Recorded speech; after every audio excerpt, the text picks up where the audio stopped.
as Gandhi did, where it's very nonviolent? And also, do you work with any Native American populations? Well, in terms of nonviolence, I am a strong believer in nonviolence. But again, when you see the movie, you will see where some of the farm workers were killed. And actually, we have 5 martyrs in the farm worker movement. The first one was a young Jewish girl from Boston named Ann Friedman, who was killed in a sugarcane strike in Florida. The second martyr was a young Arab named Najib Aifala, who was actually killed by one of the police that you will see in the movie.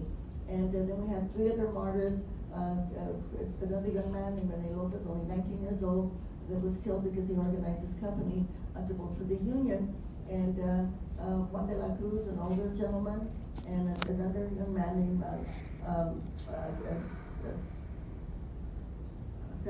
his name, Severino, who was actually killed in Calexico, California, because he went into a field to talk to strikebreakers and was met with a hail of 80 bullets. The Gore had actually armed the strikers. So, you know, when those people were killed, our dedication to nonviolence was so strong that every time one of our martyrs was killed, everybody went on a fast, and we fasted for 3 days. So, and you know, often, I mean, I myself was brutalized by the police, as you'll see again in the movie tonight. And people, after I was beat up by the police and almost died, people asked me, do you still believe in nonviolence? I say, yes. I believe that nonviolence is a spiritual force. It is a spiritual force.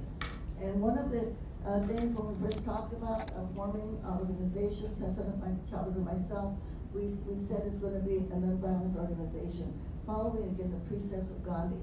Because if we would have asked the farm workers, the strikers, to start using violence, the Caesar said they would start using violence against each other. Okay, so we had a very strong commitment to nonviolence. And in terms of the Native American movement, we know that we owe so much to our Native Americans. I like to remind audiences that, you know, the ground that we are sitting on belongs to Native Americans. We have never compensated them for the land that we took from them. And in many of our reservations, unless they happen to have a casino, many of those reservations, the poverty is extreme. And all of the issues that they have there, the health issues, the educational issues, are very, very bad. And so we have not really done right by our Native American populations. And one of the things that I had this great idea, and I finally got one person to buy into it, the mayor of one of the board of supervisors of San Jose, California, of having a healing in every single area throughout the United States.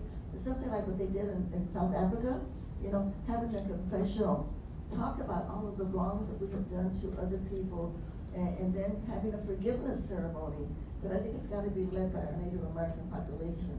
So maybe somebody here at the Shenandoah University would like to maybe take that on, because I think that would be a big project. But I think it's got to be led by an educational institution, because we have to do the research, and we have to find out what wrongs did we do to Native Americans and to other people of color, you know, in our area here. Slavery, you know, I just like to talk about Thomas Jefferson, you know, who we knew was one of our the founders of our government. By the way, I like to use the word founders of our government on our country, because the country was brown when the Europeans got here, okay?